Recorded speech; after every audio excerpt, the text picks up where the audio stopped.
Liebe Besucher, eine der seltenen Exponate, die in der Ausstellung des Nationalmuseums ausgestellt ist, ein vogelförmiges Gefäß.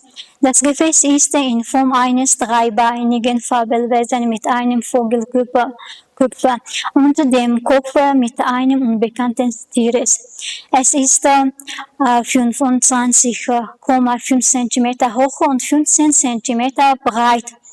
Das Gefäß ist mit einer Glasur überzogen.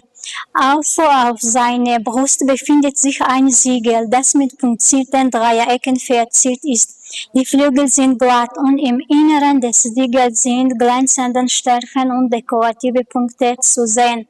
Auch auf seinen Schultern ist ein Siegel, das eine Sichelmond-Darstellung zeigt. Es hat eine grünlich-weiße Farbe.